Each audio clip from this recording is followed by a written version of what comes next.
예배 시간이 다 되어서 우리 찬송 한 장 부르시고 하나님 앞에 수요 예배를 드리도록 하겠습니다. 찬송가 168장입니다.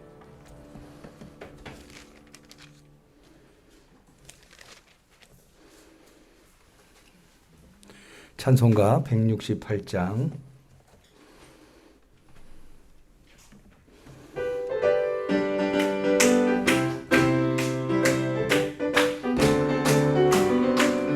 하나님의 나팔 소리 전지진동할 때에 예수 영광 중에 구름 타시고 전사들을 세계 만국 모든 곳에 보내 구원 얻은 성도들을 모으리.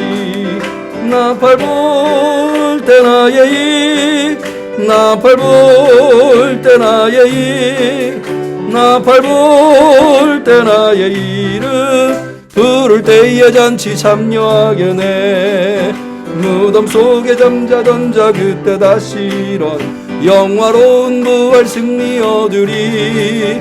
주의 택한 모든 성도 구름 타고 올라 공중에서 주의 얼굴 배우리.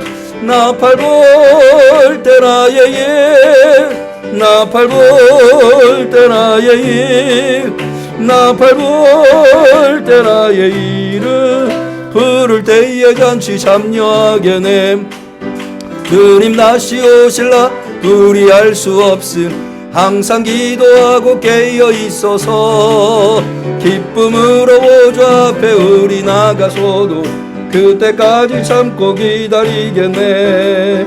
나팔 불 때 나의 일 나팔 불 때 나의 일 나팔 불 때 나의 이름 부를 때에 잔치 참여하겠네.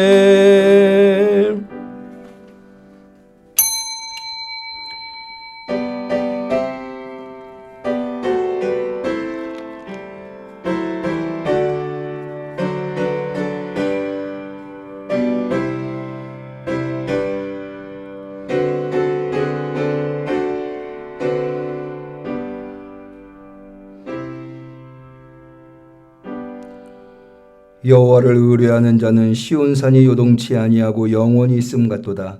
산들이 예루살렘을 두름과 같이 여호와께서 그 백성을 지금부터 영원까지 두루시리로다.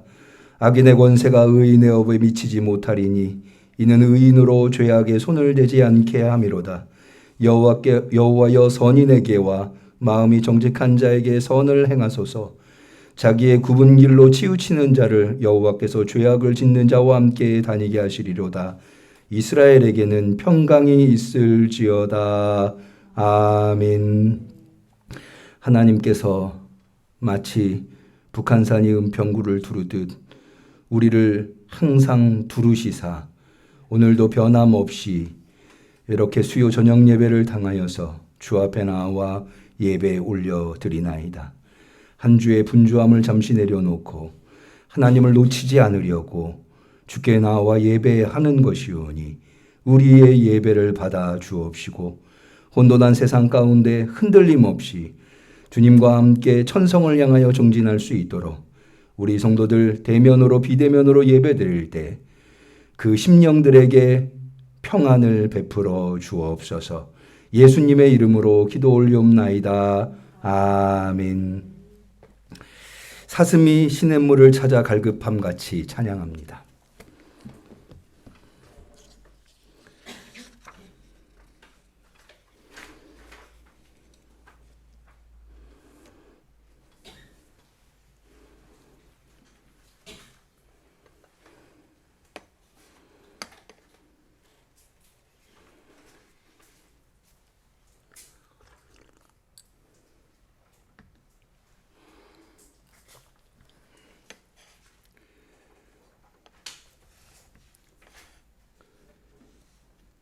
제가 반주자한테 악보를 준비해 드렸는데 악보가 잘려가지고 찾느라고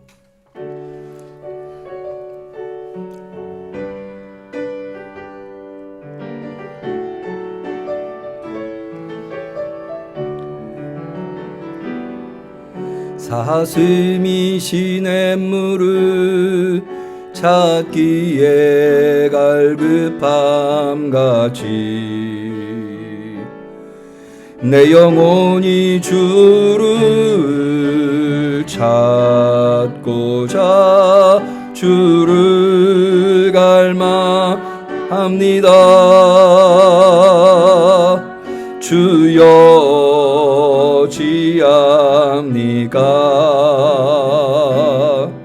사람들이 하는 말이 내 하나님이 어디 있느뇨 어디 있느뇨 내가 밤낮으로 눈물 흘리니 주여 어찌합니까? 내 영혼아 내가 어찌하여 낭망하느냐 내가 어찌하여 불안하는고 너는 너의 하나님을 바라라. 내 얼굴을 도우시는 내 하나님은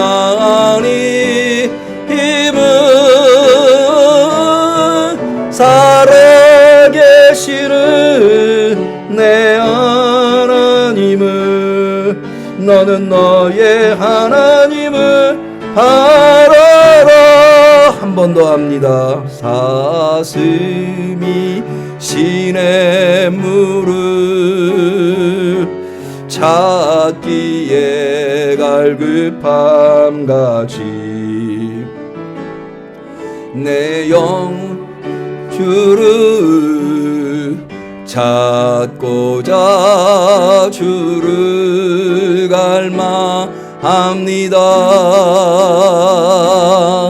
주여 어찌합니까?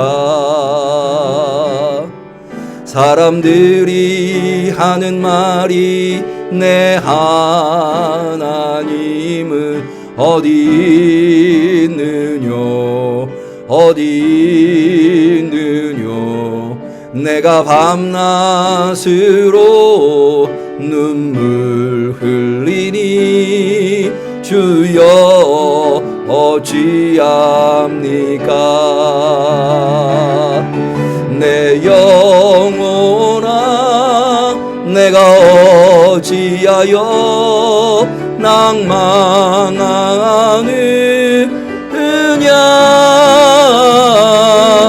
내가 어찌하여 불안하는고 너는 너의 하나님을 바라라. 내 얼굴을 도우시는 내 하나님은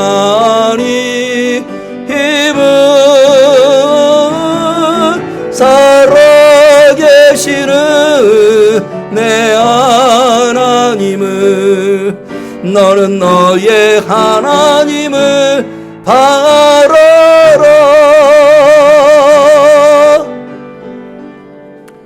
아멘. 사도신경으로 우리의 신앙을 고백하겠습니다.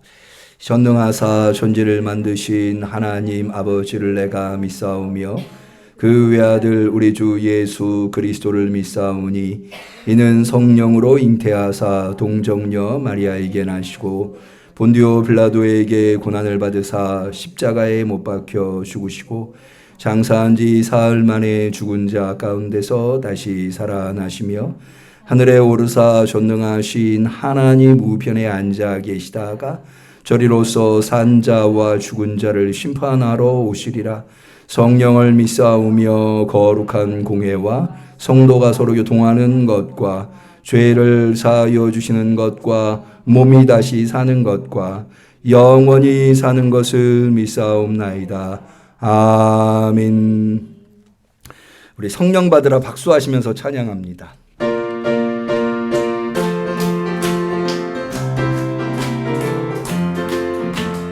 성령 받으라 성령 받으라 예수 내게 말씀하셔서 성령 받으라 성령 받으라 예수 내게 말씀하셔서 할렐루야 성령 받았네 나는 성령 받았네 할렐루야 성령 받았네 나는 성령 받았네 평안 있으라 평안 있으라 예수 내게 말씀하셔서 평안 있으라 평안 있으라 예수 내게 말씀하셔서 할렐루야 평안해졌네 나는 평안해졌네 할렐루야 평안해졌네 나는 평안해졌네 구원 받으라 구원 받으라 예수 내게 말씀하셔서 구원 받으라 구원 받으라 예수 내게 말씀하셔서 할렐루야 구원 받았네 나는 구원 받았네 아멘 할렐루야 구원 받았네 나는 구원 받았네 축복 받으라 축복 받으라 예수 내게 말씀하셔서 축복 받으라 축복 받으라 예수 내게 말씀하셔서 할렐루야 축복 받았네 나는 축복 받았네 할렐루야 축복 받았네 나는 축복 받았네. 감사합니다. 우리 하나님의 말씀은 신명기 20장 1절에서 9절까지 말씀이 되겠습니다.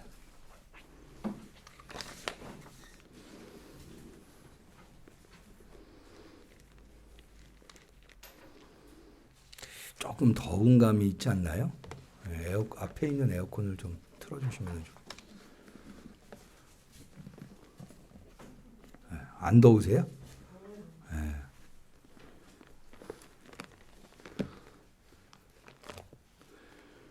신명기 20장 1절에서부터 9절의 말씀 사모하는 마음으로 주 앞에 대면으로 비대면으로 나온 성도님들에게 주신 소중한 하나님의 말씀 구약성경 293페이지 신명기 20장 1절에서 9절까지 말씀 천천히 같이 저와 함께 받들어 읽어보도록 하겠습니다. 내가 나가 대적과 싸우려 할 때에 말과 병거와 민중이 너보다 많음을 볼지라도 그들을 두려워 말라. 애굽 땅에서 너를 인도하여 내신 내 하나님 여호와께서 너와 함께 하시느니라. 너희가 싸울 곳에 가까이 가거든 제사장은 백성에게 나아가서 고하여 그들에게 이르기를 이스라엘아 들으라. 너희가 오늘날 너희와 대적과 싸우려고 나아왔으니 마음에 겁내지 말며 두려워 말며 떨지 말며 그들로 인하여 놀라지 말라. 너희 하나님 여호와는 너희와 함께 행하시며 너희를 위하여 너희 대적을 치고 너희를 구원하시는 자니라 할 것이며 유사들은 백성에게 고하여 이르기를 새 집을 건축하고 낙성식을 행치 못한 자가 있느냐 그는 집으로 돌아갈지니 전사하면 타인이 낙성식을 행할까 하노라. 포도원을 만들고 그 과실을 먹지 못한 자가 있느냐 그는 집으로 돌아갈지니 전사하면 타인이 그 과실을 먹을까 하노라. 여자와 약혼하고 그를 취하지 못한 자가 있느냐 그는 집으로 돌아갈지니 전사하면 타인이 그를 취할까 하노라 하고 유사들은 오히려 또 백성에게 고하여 이르기를 두려워서 마음에 겁내는 자가 있느냐 그는 집으로 돌아갈지니 그 형제들의 마음도 그의 마음과 같이 떨어질까 하노라 하여 백성에게 이르기를 필요한 후에 군대의 장관들을 세워 무리를 거느리게 할지니라. 이는 하나님의 말씀입니다. 아멘. 우리가 이 수요 예배 시간에 신명기에 관한 신명기의 말씀을 살펴보고 있는데요. 이 신명기의 주된 관심은 공동체에 있습니다. 그래서 어떻게 공동체가 형제로 결속할 것이냐. 왜냐하면 이 공동체는 가나안 땅에 들어가서 이룩할 하나님의 나라를 위해서 대단히 중요한 것이기 때문에 이제 모압 평지에서 모세는 마지막으로, 모세는 가나안 땅에 들어가지 못하죠. 여호수아를 중심으로 해서 출애굽 1세대가 아닌 2세대, 광야에서 태어난 2세대들이 가나안 땅에 들어가게 되는데, 그들이 가나안 땅에 들어가서 이룩할 나라는 무엇보다도 하나님의 나라, 그래서 공동체 의식으로 결속되어야 합니다. 그런 관점에서 신명기는 기록되어 있다 할 수 있습니다. 그래서 우리가 지난주에 살펴본 이 땅의 경계석을 함부로 옮겨서는 안 된다라고 하는 말씀이나, 또 증언을 하더라도 2명 이상, 그리고 위증하는 자는 철저하게 응징해야 한다라고 하는 말씀도 다 이 공동체의 결속을 해치는 일들을 금하는 내용으로 이루어졌음을 볼 수가 있습니다. 사실 오늘 우리가 읽은 신명기 20장 1절에서 9절 말씀, 신명기 20장 전체는 전쟁에 관한 율법, 전쟁법인데요. 전쟁할 때 어떻게 해야 전쟁해야 하는가에 대한 하나님의 율법이라고 할 수가 있는데, 특별히 오늘 우리가 읽은 1절에서 9절은 이 공동체 의식과 매우 관련이 있습니다. 언뜻 생각해 보면 전쟁하고 공동체 의식하고 공동체를 결속하는 거하고 무슨 상관이 있을까 생각이 될 수 있지만, 사실 이스라엘에게는 전쟁은 이스라엘 공동체를 형성하는데 피해갈 수 없는 필연적인 숙명과도 같은 것이다 할 수 있습니다. 왜냐하면 이스라엘 백성은 땅이 없잖아요. 그러니까 가나안 땅에 들어가서 전쟁을 해야 되거든요. 그래서 그 가나안 땅의 원주민들을 물리치고 그 땅을 차지해야 합니다. 그러니까는 나라를 이룩하는데, 하나님의 공동체, 하나님의 나라를 이룩하는데 전쟁은 필연적인 것이다. 전쟁을 해야 하거든요. 꼭 이런 이유가 아니더라도 고대에서는 전쟁은 공동체의 생존이 달려있는 문제였습니다. 오늘날도 마찬가지죠. 오늘날은 우리나라 같은 경우는 지금 전쟁을 중단한 상태, 전쟁이 끝난 상태가 아니라 전쟁을 쉬고 있는 휴전 상태인 거죠. 끊임없는 전쟁의 위협이 있죠. 북한에서 조금만 이상한 기류만 보여도 우리가 예민하게 반응할 수밖에 없고, 또 북한도 마찬가지겠죠. 우리가 무슨 훈련을 한다 그러면은, 미군과 연합훈련을 한다 그러면은 예민할 수밖에. 언제 전쟁이 발생해도 이상하지 않은 나라가 우리나라예요. 근데 전쟁이 일어나면 지금 우리나라가 전 세계에서 그 유래를 찾아볼 수 없을 정도로 장족의 발전을 한, 한강의 기적을 이룬, 유엔에 가입되어 있는 수많은 수백 나라들 중에 유일하게 개발도상국에서 선진국에 진입한 나라라고 하지 않습니까? 또 그전 2009년에는 지원을 받는 나라에서 지원하는 국가가 된 유일한 국가이기도 하다고 하죠. 우리가 세계 경제 10국 안에 들 정도로 경제적으로 성장했는데, 전쟁이 일어나면 이거 다 끝장나는 거죠. 북한도 끝나고 남한도 말할 것도 없고요. 그러니까는 전쟁이라고 하는 것은 공동체의 생존과 직결되어 있는 문제였습니다. 그렇기 때문에 이 전쟁에서 승리하는 것은 대단히 중요한 문제다. 사실 이것은 여기 이제 전쟁에 관한 율법, 목사님 우리는 전쟁도 하지 않고, 전쟁을 해도 우리가 전쟁터에 나가서 싸우는 사람들도 아닌데, 저도 이제 옛날 같지 않아서 나이가 좀 이제 민방위도 안 불러주더라고요. 그래서 코로나 백신 접종도 저는 한 3주 전인가 2주 전에 했는데, 그런데 우리는 모두 다 이제 전쟁 나면 도망가야 될 사람들이지 전쟁터에 나갈 사람들은 아닌데, 이런 말씀들이 우리한테 무슨 의미가 있습니까?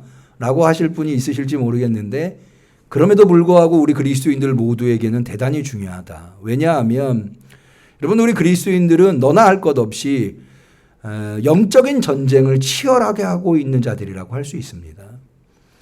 사실 우리가 영적인 전쟁을 하고 싶어서 하는 게 아니고요. 베드로전서 5장에 보면 베드로는 이렇게 이야기합니다. 마귀가 우는 사자와 같이 두루다니며 집어삼킬 자를 찾는다라고 했습니다.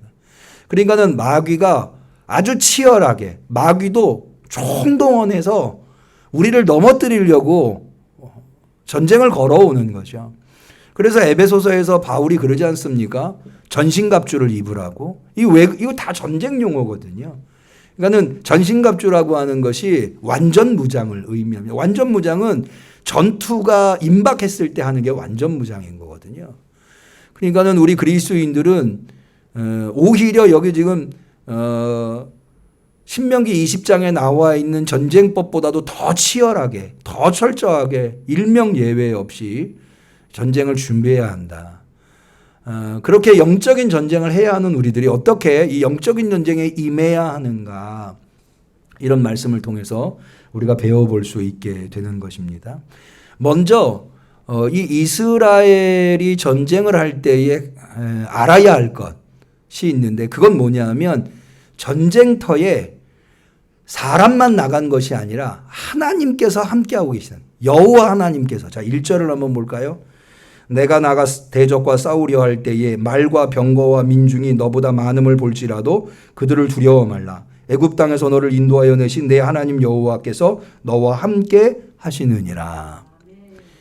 그러니까 이스라엘 사람들이 전쟁에 나갈 때는 자기들만 나가는 것이 아니라 여호와 하나님이 함께 나가고 계신다. 아니, 좀 더 적극적으로 정확하게 표현하자면 여호와 하나님이 맨 앞에서 앞장서서 지금 진두지휘를 하고 계신다라고 할 수가 있습니다.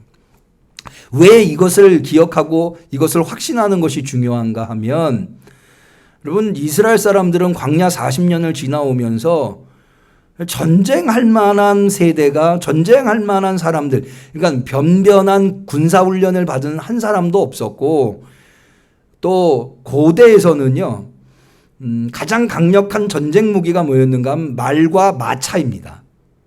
말과 마차가 얼마나 있느냐에 따라서 전쟁의 승패가 좌우되었습니다. 또 군사의 수, 오늘날은 이 군인들이 나가서 싸우는 것보다 전쟁 미사일이랄지 로켓이랄지 이런 전쟁 무기, 막강한 전쟁 무기를 얼마나 가지고 있느냐, 전쟁의 승패를 좌우하지만 고대의 전쟁은 다 육탄전입니다. 군인들이 가서 싸우는 거예요.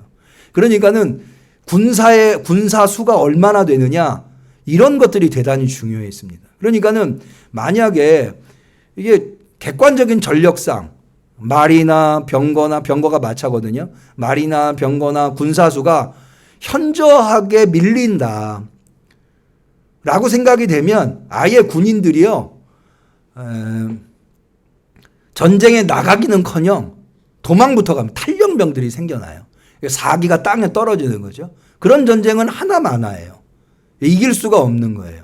근데 이스라엘이 딱 그랬거든요. 광야 40년 동안 지나면서 마차나 말이 어디 있습니까? 군사훈련도 받지 못했어요. 싸울 수 있는 사람들, 그나마 전쟁이라도 해보고 나라라고 하는 곳에서 군인들을 봐온 사람들은 애굽에 있었던 사람들이었죠. 애굽에 있었던 사람들은 출애굽해서 다 광야에서 죽었잖아요. 그러니까 지금 여호수아와 함께 가나안 땅에 들어갈 때는 다 광야에서 태어난 사람들이에요. 물론 광야에서도 전쟁이 없었던 건 아니에요. 이런저런 전투를 했습니다. 그런데 그 전투에서도 사실 이스라엘 사람들이 제대로 싸워본 적이 없어요. 대부분은 다 하나님께서 기적적으로 개입해가지고 적군들을 물리쳐 주셨지 제대로 싸워본 적이 없는 거죠. 그러니까 제대로 된 말도 없고 마차는 말이나 마차는 말할 것도 없고 군사마저 없는 겁니다. 이제 우리가 5절에서부터 9절에도 봤습니다마는 다른 이 나라들에서는요, 용병들이 있었어요. 애굽에도 용병이 있었고 가나안 땅에도 용병이 있었는데 이스라엘 사람들은 용병을 쓰지 않습니다. 이스라엘 사람들은 어떻게 전쟁을 하냐면 전쟁이 일어나면 그때 민병대를 조직합니다. 그러니까 논에서 밭에서 일하다가 장사하다가 좀 막대기라도 하나 들을 만한 남자들은 다 군사로 징집되어 오는 거예요. 그러니까 이 사람들이 무슨 전쟁할 준비가 되어 있겠습니까? 그러니까는 가나안 땅의 그 기라성 같은 군인들과 나라들과 성들과 함께 전쟁을 하려니까 전쟁이 되겠습니까? 사기가 땅에 떨어져 있는 거죠. 그래서 하나님께서는 모세를 통해서 이스라엘 사람들한테 말씀한, 너희가 전쟁 나간다고 너희가 싸우는 게 아니다. 너희 홀로 싸우는 게 아니라 하나님이 너희와 함께 해주신다. 그러니까 저 적군의 군사력이랄지 마찰할지 말이랄지 군사의 수랄지 이런 거에 겁먹지 말아라. 그런 것 때문에 사기가 떨어지지 말아라. 이게 사실 제가 기회가 있을 때마다 말씀드립니다마는 구약에 나오는 하나님의 이름, 뭐 여호와 샬롬, 여호와 이레, 뭐 여러 이름들이 있잖아요. 그 중에 가장 유명한, 가장 자주 나오는 게 만군의 여호와라고 하는. 만군의 여호와라고 하는 게 뭐냐면 용사인 여호와, 혹은 우리식으로 얘기하면 장군 여호와입니다. 전쟁에 능한 분. 아까 말씀드린 대로 고대 전쟁에서 가장 강력한 무기가 말이나 병거였거든요. 그리고 군사수도 굉장히 중요했고. 그런데 그런 것들도 중요하지만 제일 중요한 요소가 있었어요. 그게 뭐냐면 장수가 누구냐라고 하는 거예요. 장수가 누구냐. 우리나라도요. 이 장군 한 사람이 누구냐에 따라서 병력이랄지 가지고 있는 무기가 현저하게 적군에 의해서 밀리지만 우리나라 군사 한 명도 안 다치고 한 명도 안 잃어버리고 전쟁을 이긴 전쟁이 바로 명량해전이라는, 신에게는 아직 12척이 남아 있습니다. 12척 가지고 뭐 이거 조금씩 사료마다 다른데 뭐 일본 군함 120척인가요? 혹은 어떤 사람은 300척이라고도 하고, 이건 게임이 안 되는 거거든요. 게다가 군인들은 사기가 완전히 바닥에 떨어져 있었어요. 왜냐하면 그 이순신 장군이 백의종군하고 감옥에 있다가 선종이 밀리니까 어쩔 수 없이 이순신 장군을 불러들인 거거든요. 그러니까 그 지경이 될 때까지 얼마나 많은 전쟁에서 패배했겠습니까? 그러니까 남아있는 배는 12척밖에 안 되고 남아있는 군사도 패배와 패배를 거듭한 군사들이고 싸울 수가 없는 거죠. 명량이라고 하는 영화 혹시 보셨는지 모르겠는데 거기서 이순신 장군이 끝까지 해결하려고 했던 게 뭐냐면 겁먹은 군사, 막 탈련병이 생겨납니다. 겁먹은 군사들을 어떻게 하면 무장시키는가, 정신 무장시키는가. 이게 끊임없이 이순신 장군이 고민하던 거였어요. 어쨌든 이순신 장군 하나 바뀌면서 전세는 완전히 바뀌는 것을 볼 수가 있습니다. 사실 이순신 장군 한 명 아니었으면은요, 어떻게 보면 우리나라는 일본한테 끝장났을 수도. 제가 깜짝 놀란 거는 제가 명량해전이 일어난 그게 이제 팽목항이라고 하는 데서, 진도라고 하는 데서, 울뚫목이라고 하는 곳에서 있었거든요. 거기가 이제 우리나라 조선 수군 중에 우수영, 좌수영이 있고 우수영이 있는데 우수영이 거기 있었더라고요. 거기 박물관이 있더라고요. 제가 거기 박물관에 갔는데 이순신 장군이 이렇게 썼더라고요. 호남이 없으면 조선은 없다. 이런 글귀를 남겼더라고요. 호남이 없으면 조선은 없다. 이게 무슨 얘기냐면 그 전투병력은 그 경상도 쪽으로 들어와서 한양을 향했고요. 문경세제 넘어가가지고 한양을 향해서 올라갔고, 그 보급병은 배를 통해서 서해 쪽으로 와가지고 한양에서 만나기로 되어 있었던 거예요. 그런데 전투병은 전라도 쪽에서 문경세제 넘어가지고 한양으로 가는데 거의 전쟁을 하지 않고 그냥 무주공산, 무혈입성 쭉쭉쭉쭉 올라가는 거예요. 그래가지고 한양까지 점령을 했는데 이 보급병이 와야 이 사람들이 또 음식을 먹고 싸울 거 아닙니까? 근데 보급병이 호남 쪽에서 전투에서 패배해가지고 못 올라가는 거예요. 그래서 이 전투병력들이 한양에 와가지고 죄다 이 뭐가 됐는가 하면 약탈자들이 됐다 하더라고요. 그래서 그때 다시 그러니까는 민간인들을 막 민간인들의 음식을 빼앗고 민간인들을 학살하고 막 이러니까 민병대가 일어나가지고 그 일본 왜군들을 물리쳤다 하더라고요.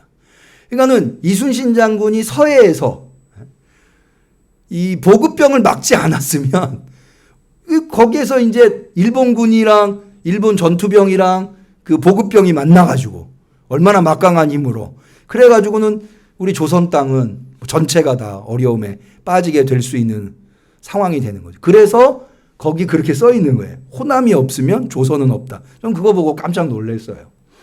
어쨌든 장군 하나 바뀌어서 국가의 운명이 바뀌는 거예요. 여러분 우리가 아무리 세상 속에서 이런 마귀를 우리 힘으로 이길 수 있는 사람이 있습니까? 마귀와 1대1로 붙어서 이길 사람 아무도 없어요. 아니 1대1이 아니라 나라 전체가 붙어도 마귀 못 이깁니다. 마귀는 누구만 두려워하느냐?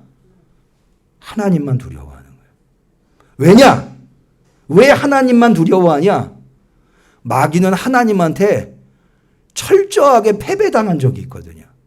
그게 뭐냐면 예수님의 십자가의 죽으심과 부활이에요. 예수님의 십자가의 죽으심과 부활을 통해서 이미 마귀 사탄은 이 우두머리들이 끝장났다고 보여요. 지금은 남아있는 잔당들이 최후의 발악을 하는 거예요. 그러니까는 하나님밖에 예수 그리스도밖에는 두려워하는 존재가 없는 거예요. 그러니까는 예수 그리스도께서 하나님께서 우리와 함께 싸워주신다고 하는 믿음을 가지고 확신을 가지고 영적인 전쟁에 임하는 것은 대단히 중요하다. 여러분 저는 예수 그리스도께서 우리의 영적인 전쟁에 선두에 나서주신다고 저는 믿습니다. 왜냐하면 여러분 예수님이 우리를 어떻게 마귀에게서 건지셨어요. 자신의 목숨을 내어주시기까지 우리를 마귀에게서 구원해 주시고 건져주신 거 아니에요? 그렇게 우리를 얻으셨는데 우리가 마귀한테 패배해가지고 다시 마귀한테 빼앗기는 그걸 가장 안타까워하는 분이 누굴까요? 예수 그리스도. 그 아들을 보내신 성부 하나님. 가장 안타까워하시는 거예요. 그러니까 빼앗길 위치에 놓여있는 상황에 놓여있다면 가만두시겠어요? 당장이라도 와서 싸워주시죠.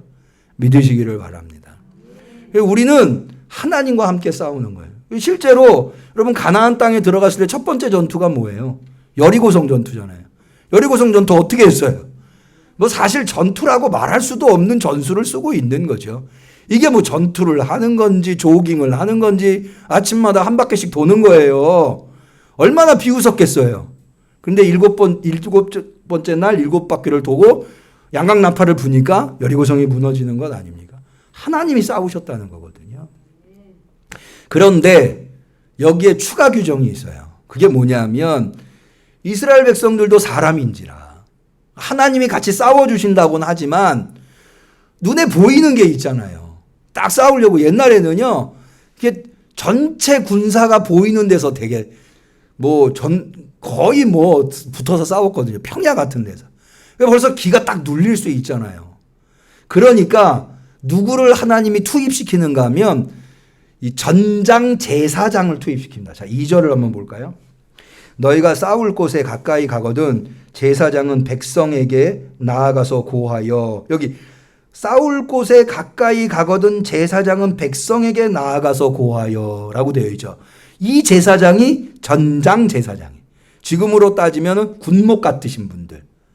전투 현장에 나가서 군사들의 사기를 북돋아주고 그들을 위로해주고 그들을 위해서 기도해주는 전장 제사장.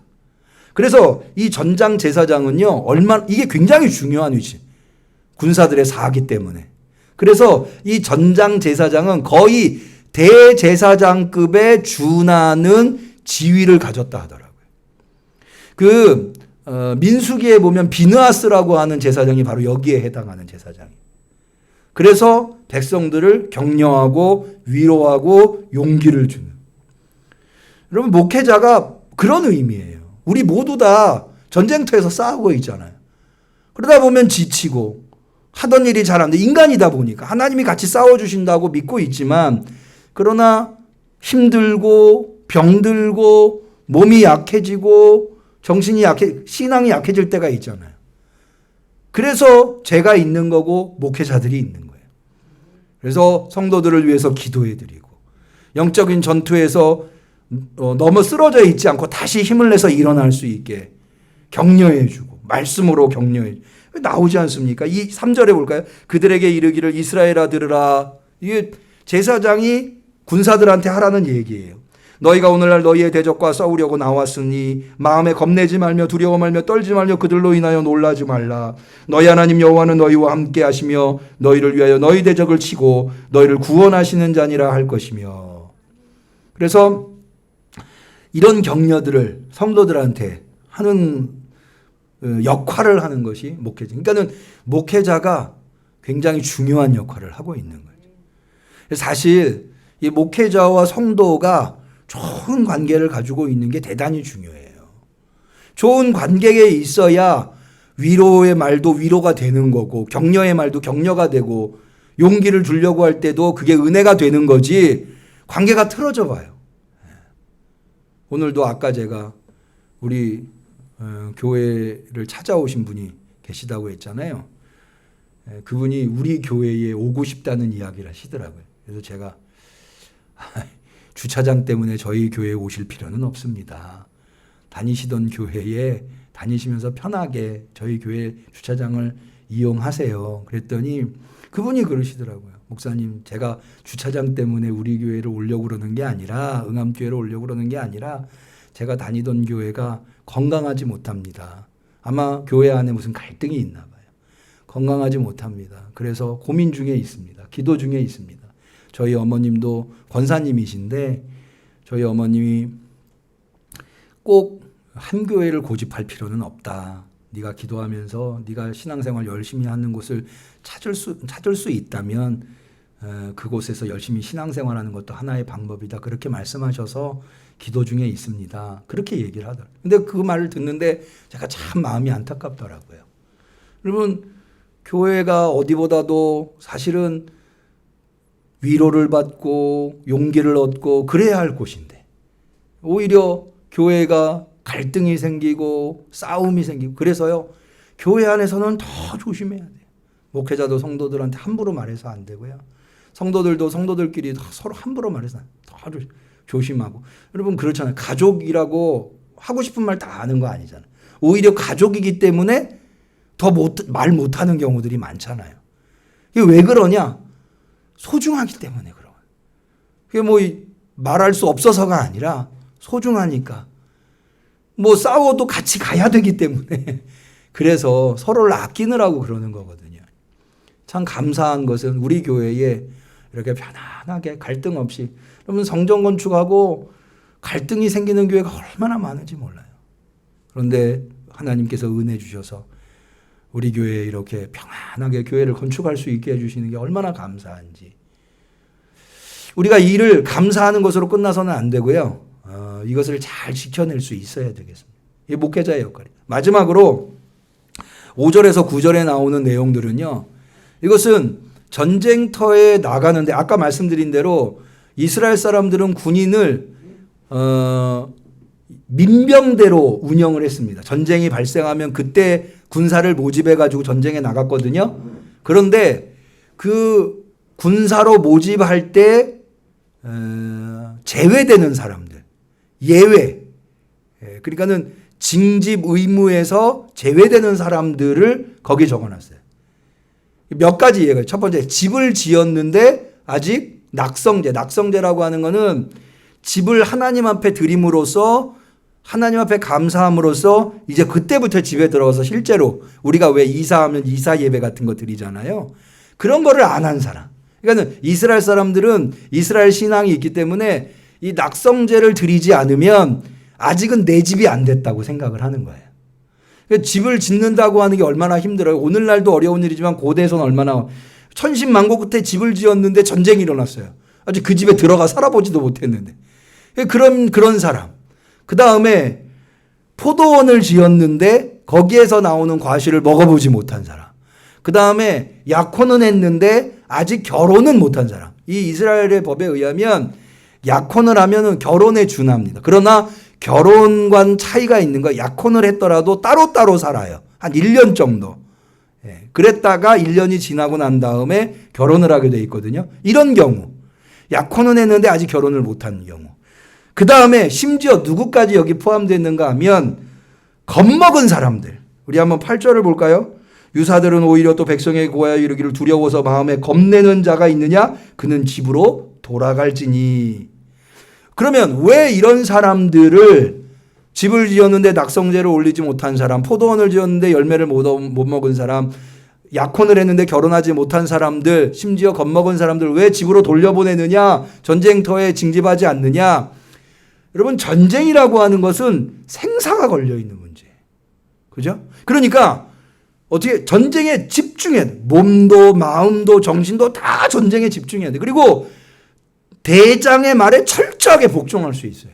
마음이 흐트러지거나 마음이 두갈래거나 딴 생각을 품어서는 안 돼요.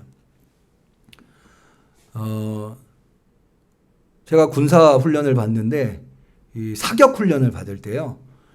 그럴 때는 아주 좋은 지휘관도 굉장히 엄해집니다. 왜냐하면 간혹 보면은요, 이렇게 이렇게 전방에 타겟에다가 쏘잖아요. 근데 간혹 방아쇠를 당겼는데도 총이 안 나갈 때가 있어요. 그러면 총이 안 나가니까는 총구를 뒤에 이제 있는 사람한테 총이 안 나간다고 이 총 안 나가요 이러고 그러다가 총이 나가가지고 죽는 경우가 있거든요. 이런 경우는 방아쇠를 쐈는데 총이 안 나가면 엎드려 쏘고 있는 중이니까 발을 들어요. 이렇게 발을. 그렇게 해서 표시를 해요. 이런 게 만약 안 되고 어리버리하고 막 이러면 뭐 그때는 지휘관이 뭐 조금도 안 봐줍니다. 또 군사훈련 받을 때 막타오라고 하는 거를 타요. 그게 뭐냐면 인간이 가장 공포를 느끼는 높이가 11m 높이거든요. 11m 높이에서 뛰어내립니다. 근데 정신 안 차리면은요, 거기서 아주 어려움에 빠지는 경우들이 많아요. 그래가지고 11m 올라갈 때까지 그냥 아주 빡세게 훈련을 시킵니다. 그래가지고 그냥 이가 갈리게. 그래가지고 온통 그 생각만 하게.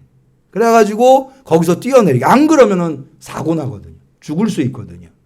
전쟁이 그래요. 실전이잖아요. 그런데 어떤 군사가 마음이 헷갈려. 집에 두고 온, 이렇게 생각나. 그러면은 제대로 집중을 못할 거 아니에요. 여러분, 한 사람이라도 이 전쟁이라는 게 혼자 싸우는 게 아니잖아요. 여러 사람이 같이 잘 짜여진 작전에 의해서 지휘관에 의한 작전 명령을 일사불란하게 한 사람이라도 거기서 착오가 생기면, 문제가 생기면 전체가 죽는 거예요. 그러니까 이렇게 막 마음이 흩어진 사람들, 이런 사람들은 그냥 돌려보내라는 거예요. 이게 다 군사의 사기를 떨어뜨리지 않기 위해서, 전쟁에 승리하기. 그러니까 여기에서 알 수 있는 거 두 가지. 하나는 뭐냐? 전쟁에 임할 때 눈에 보이는 거에 현혹되지 말고 하나님이 지금 나와 함께 하신다. 만군의 여호와. 두 번째, 그러니 나는 하나님의 말씀 잘 듣고 온 정신을 여기다 쏟아가지고 집중해서 하나님이 명령하는 것을 따른다. 이런 두 가지 각오. 그런 각오로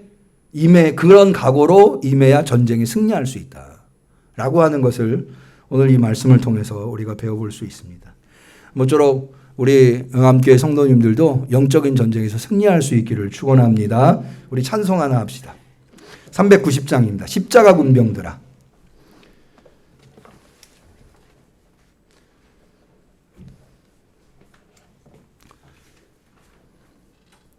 1절 부르시고, 하나님, 우리가 잘 준비된 군사, 주의 군사가 되어서 영적인 전쟁에서 승리해서 우리의 영생을 잃어버리지 아니하는, 우리 모두 다 천국에 이를 수 있는 우리 응암교회 성도들 되게 하옵소서. 우리 응암교회 영적인 전투에서 한 사람도 나고자 없이 예수 그리스도를 우리의 대장 삼아서 우리가 여기에 집중하여서 승리할 수 있는 우리 응암교회 되게 하옵소서. 우리 십자가 군병들아 같이 찬양하고 잠시 기도합니다.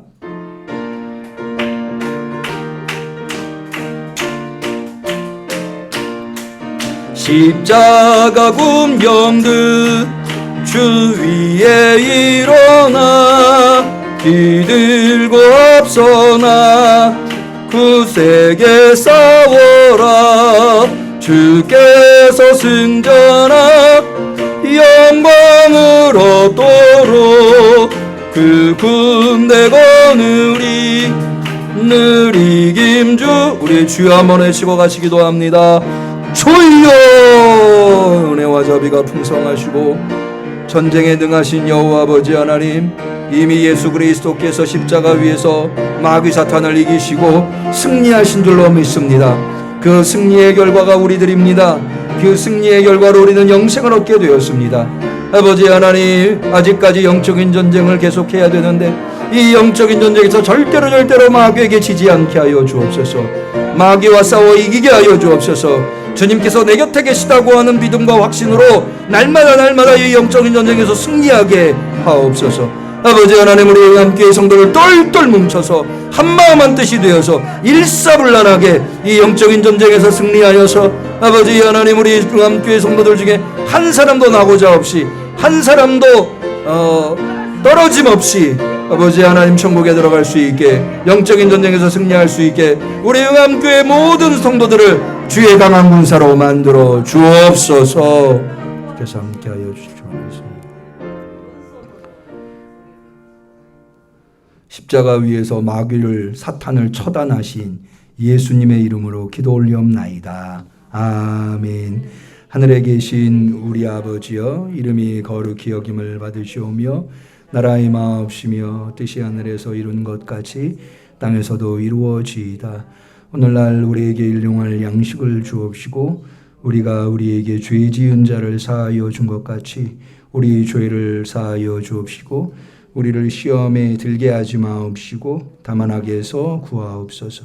대개 나라와 권세와 영광이 아버지께 영원히 있사옵나이다. 아멘.